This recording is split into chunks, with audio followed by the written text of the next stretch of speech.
Ese era el... Y Saulo se ve impactado profundamente en su conversión, porque el encuentro con el Señor es traumático, es fuerte. Él necesita ser fuertemente golpeado. Recuerden ustedes que Saulo de Tarso era fariseo de fariseos, ¿cierto? Era un religioso acérrimo de la línea de los fariseos, guardador de la ley como nadie. Dice que fue educado y formado en la religión judaica a los pies de uno de los grandes maestros del judaísmo, como era Gamaliel. Así que era un hombre que se tomaba las cosas en serio. Saulo de Tarso era un hombre de un carácter fuerte. O él era blanco o él era negro. No era plomo, no era de términos medios, no era un hombre que tuviese un carácter fácil de manipular, no era un hombre manipulable. Saulo de Tarso era un hombre de convicciones profundas y simples y que no cualquiera lo iba a venir a convencer ni a cambiar de camino. De hecho, recuerden ustedes que Saulo de Tarso estuvo cuando apedrearon a Esteban. Fue él quien guardó las ropas de quienes apedrearon a Esteban.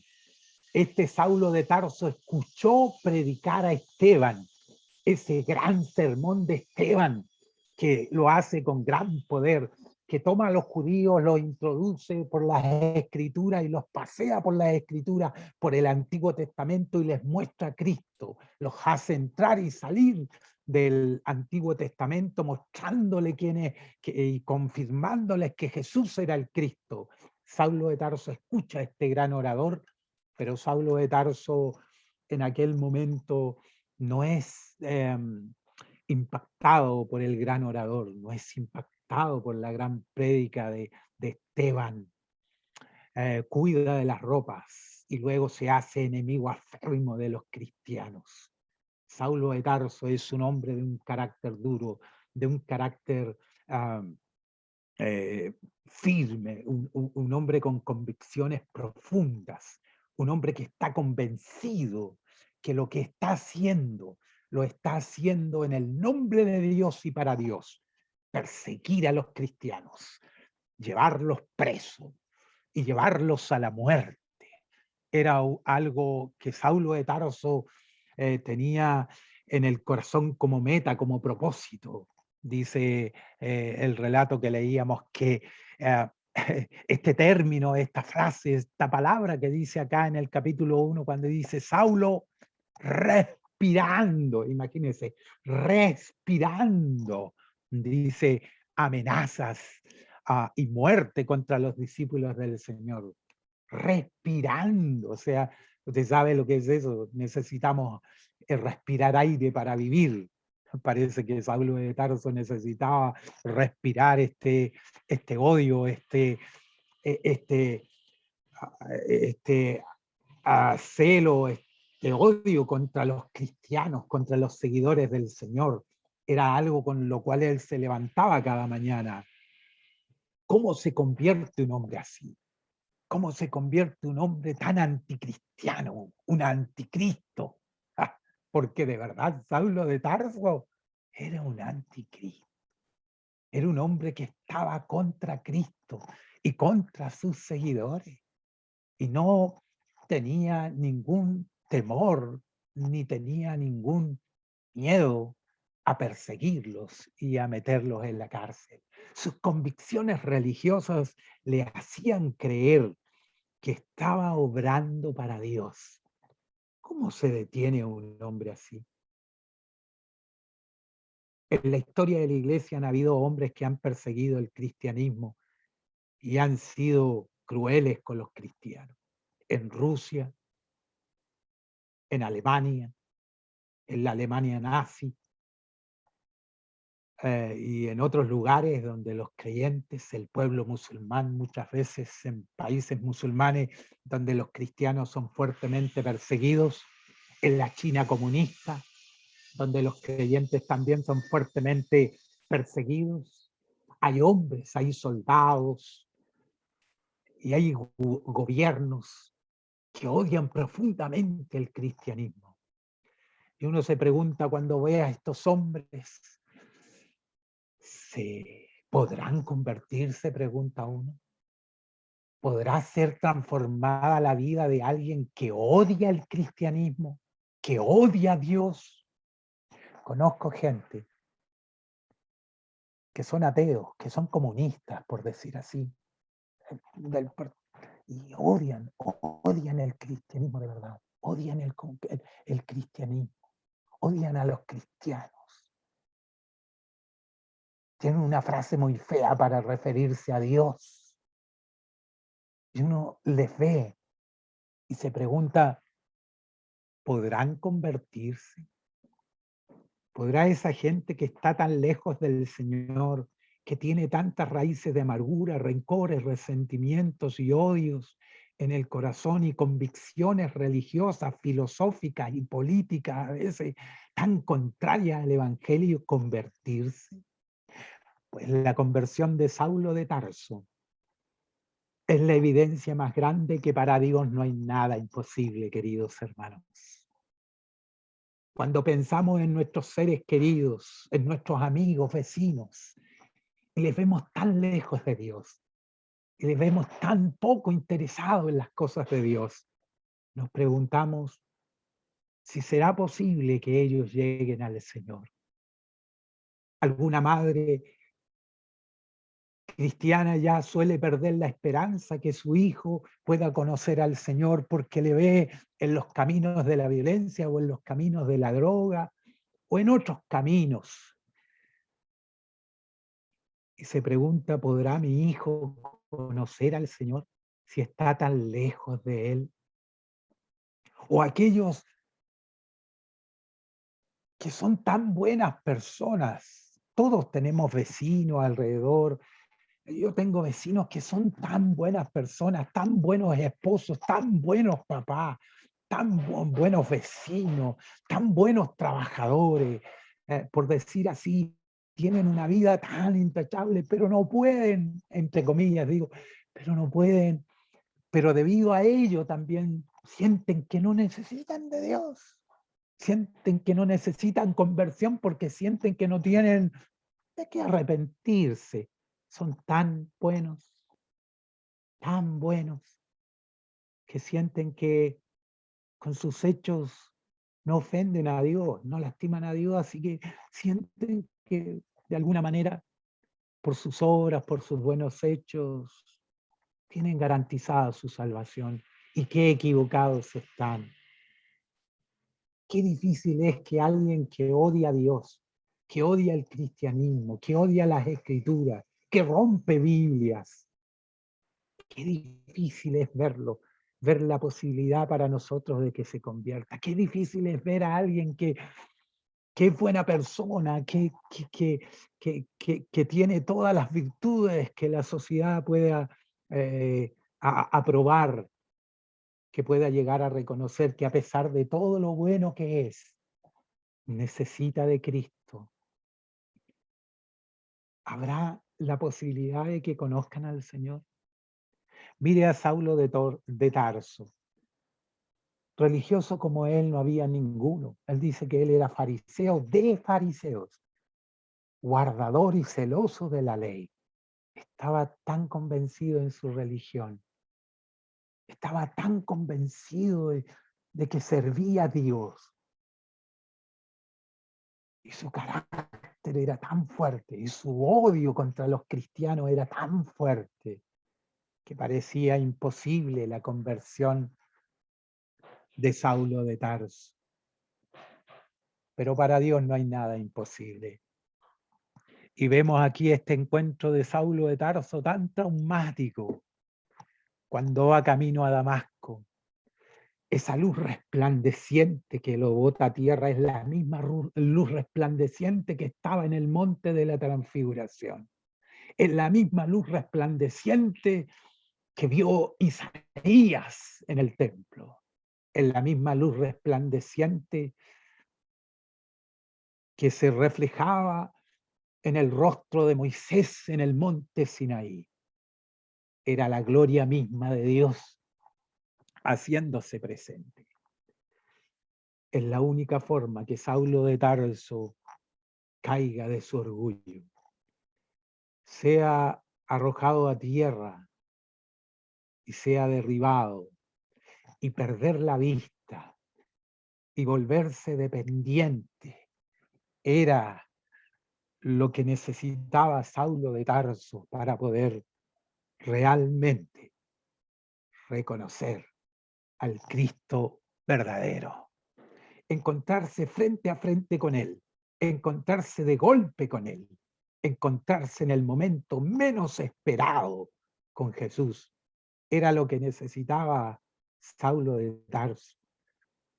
Dios trata en forma personal con cada uno de nosotros. En el caso de Saulo de Tarso nos deja evidencia de que para Dios no hay nada imposible. Usted en estos momentos puede pensar en algún hijo, algún tío, algún papá, algún pariente, algún amigo, a quien usted vea imposible de que éste se convierta al Señor. Y puede pensar en él y pueda decir qué difícil es que éste llegue a los pies de Cristo. Pero para Dios no hay nada imposible. Y le desafío a que aquel amigo, pariente, padre, hijo, que usted vea imposible de llegar a Cristo, le desafío a que lo ponga en oración, que lo ponga en su corazón y comience a orar por él. Y comience a clamar al Señor que su gracia y su gran misericordia pueda alcanzarle así como el Señor alcanzó a Saulo de Tarso. Los historiadores y la gente que conoce de grandes hombres en la historia dicen que este Saulo de Tarso hubiera sido famoso aunque no se hubiera convertido al cristianismo y no se hubiera convertido en Pablo, porque sus capacidades intelectuales y sus capacidades de liderazgo innata que tenían lo llevaban a que viniese a ser en la humanidad un hombre grandemente destacado. También se dice eso de Moisés, también se dice eso de San Agustín, también se dice eso de Calvino, también se dice eso de Spurgeon, que si no se hubiesen convertido al cristianismo, hubieran trascendido en la historia de la humanidad por sus caracteres, por sus formas de ser. La gracia del Señor es inmensa y es tremendamente poderosa, hermanos. Este Saulo de Tarso tiene un orgullo tremendamente grande. Lleva una seguridad en su camino a Damasco en sí mismo tremenda. No hay nada que lo detenga, no hay nadie que lo detenga, no había nadie que lo pudiese parar a Saulo de Tarso. Solo el Señor lo podía detener. Moisés criado en las mejores universidades. Ustedes saben que Moisés, la historia de Moisés nos relata que él fue criado por la hija de Faraón. Si es cierto que su madre fue la que lo crió, toda la dirección académica la recibió de las grandes universidades de Egipto. Fue un hombre grandemente capacitado, un hombre que tuvo gran reconocimiento entre los gobernantes de Egipto, Moisés.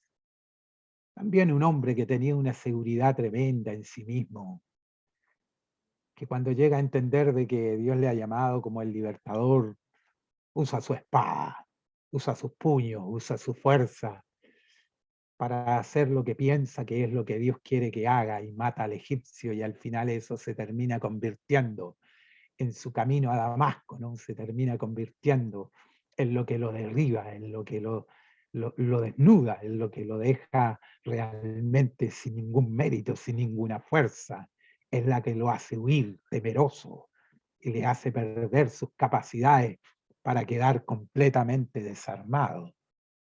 Huyendo al desierto, en el desierto Moisés no tiene herramientas, no tiene armas, no tiene nada. Es tratado por Dios para en la zarza ardiente volver a ser llamado por el Señor y tener cual Saulo de Tarso también su reencuentro, su encuentro con el Dios de la gloria. En esa zarza que arde y no se consume, recibe este llamado cuando ha sido tratado por Dios, cuando está ciego, por decir así, ¿no? Cual Saulo de Tarso, ciego, preguntando quién eres, Señor. Moisés pregunta en la zarza, ¿quién eres? El Señor se le revela a Moisés y Moisés dice, ¿qué quieres que haga? Y cuando Saulo de Tarso pregunta quién eres, Señor, y Jesús le dice, yo soy Jesús a quien tú persigues, él también pregunta, ¿qué quieres que haga, Señor? Cuando Isaías ve la gloria de Dios en el templo y siente que está muerto por ver la gloria de Dios, cuando el Señor, por su gracia, limpia sus labios con el carbón que el ángel, que el serafín saca y limpia los labios de Isaías. Isaías responde, ¿qué quiere? Heme aquí, Señor, envíame a mí. Moisés dice, ¿qué quieres que haga? Saulo de Tarso dice, ¿qué quieres que haga? Esas conversiones llevan a los hombres a desnudarse y a descubrir que no tienen fuerza alguna y que la misión que creían tener estaba equivocada y les lleva a preguntar, ¿qué quieres que haga, Señor? ¿Qué quieres que haga, Señor? La conversión de Saulo de Tarso es traumática, la conversión de Moisés es traumática, por decir así. San Agustín de Hipona, el gran intelectual y filósofo de la fe cristiana, un hombre realmente extraordinario en sus escritos, quien también se convierte después que San Ambrosio de Milán le señala algunos escritos de un Plotinio, que era un cristiano de gran conocimiento y fervoroso hombre de Dios. Y los escritos de Pablo impactan fuertemente la vida de este gran hombre, San Agustín de Hipona, que termina convirtiéndose en una gran influencia para Martín Lutero después en los tiempos de la Reforma y para Calvino. Calvino también es un hombre extraordinario. Calvino también es un hombre que dice en su relato de su conversión, dice, cuando yo era el esclavo obstinado de las supersticiones del papado, en una forma instantánea, dice Calvino en su testimonio, fui transformado a la gracia de Dios y vine a conocer las misericordias del Señor. Hombres que tenían gran intelecto, que tenían grandes virtudes y atributos, cuando se paran frente a la gloria de Dios se dan cuenta que son inútiles y que todo lo que tienen y saben y poseen no sirve de nada. Y terminan preguntándole al Señor qué tienen que hacer, cuando anterior a eso parecían tener seguro lo que iban a hacer y parecían tener seguro su vida y seguro su destino. Cuando se encuentran con el Señor, terminan desnudos, derribados. Hermanos míos, ¿cómo nos hace falta cada uno de nosotros de repente volver a tener un reencuentro a veces con el Señor para que pula de nosotros algunos orgullos que suelen irse a, anidando en nuestro corazón de repente? De repente nos sentimos que somos tan buenos cristianos o que estamos tan bien. Y que parece ser que tenemos seguro lo que tenemos que seguir haciendo y vamos haciendo. Y no le preguntamos ya al Señor qué quieres que haga. Como que nos hace falta tener ese reencuentro con el Señor. Saulo de Tarso conocía las Escrituras. pero necesitaba encontrarse con el Dios de las Escrituras. No bastaba con todo el conocimiento que tenía, no bastaba en la universidad teológica que había estudiado con el mejor maestro, ¿eh? No era suficiente, él necesitaba encontrarse con Cristo.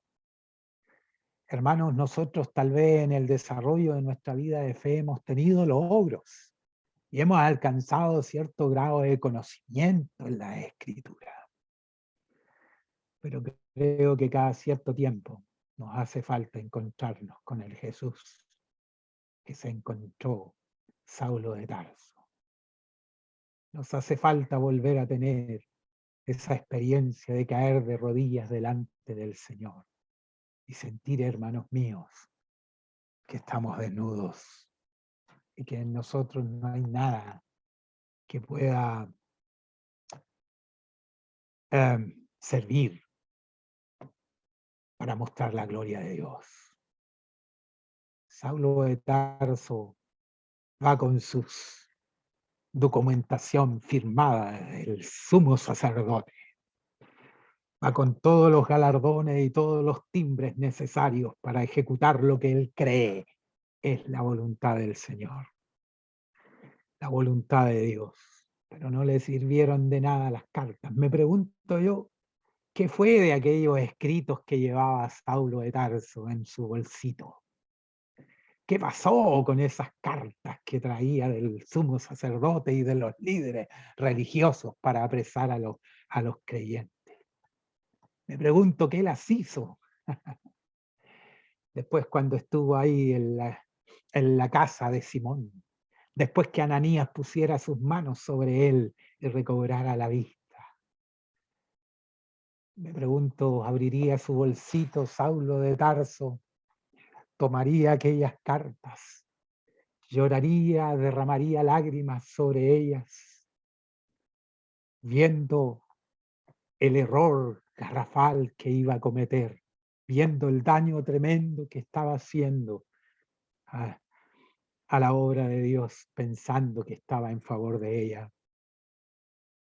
Creo que después de derramar lágrimas sobre aquellas cartas, Saulo de Tarso las rompe, las hace pedazos y ya no tiene la autoridad de los hombres para hacer cosas.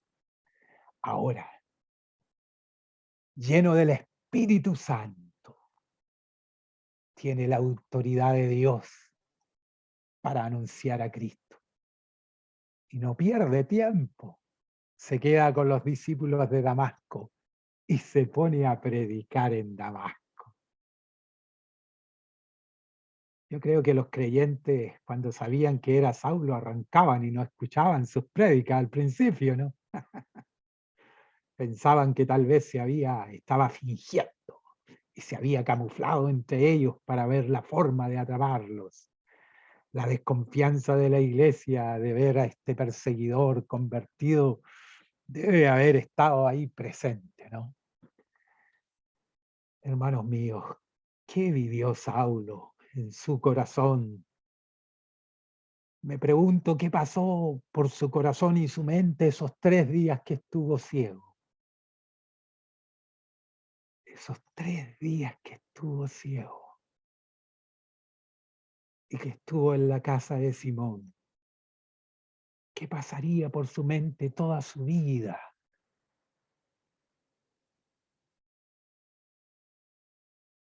No veo en el relato bíblico en ningún momento que Saulo de Tarso, cuando Ananías llega a la casa, le pida que ore por él para que recobre la vista. No parece ser esa la petición que había en el corazón de Saulo. Había sido tan grande el encuentro con Cristo que era lo que lo tenía realmente impactado. Poco parecía importar si veía o no veía ahora. Haberse encontrado con Cristo era suficiente, tal vez aunque quedase ciego de por vida. Poco importaba la vista. Yo tuve la bendición en una oportunidad tuve la bendición de conocer a Roxana Contreras, una cantante de los años 80 del ámbito cristiano, ¿no? Roxana cristiana, Roxana Contreras, digo, quien a los 15 años perdió la vista siendo criada en la iglesia. Ella se alejó del Señor y andaba por ahí en unas cosas con otros chicos y en un accidente perdió la vista y nunca más la recobró. Pero poco importó recobrar la vista para ella cuando el Señor comenzó a usarla con su música y su voz, cuando ella nunca antes había cantado. Y escuchar su testimonio era interesante, tener una charla con ella y contar cómo con el tiempo poco importó si recobraba o no la vista. Lo importante era que Cristo le había salvado y ahora ella estaba trabajando para el Señor. Me parece que esos 3 días de Saulo de Tarso sin vista también lo llevaron a pensar algo parecido. Tal vez ya no era tan importante recobrar la vista para Saulo como buscar la forma de, a pesar de que estuviera sin vista, servir al Señor. ¿Qué cosas, hermanos, nos interesan tanto?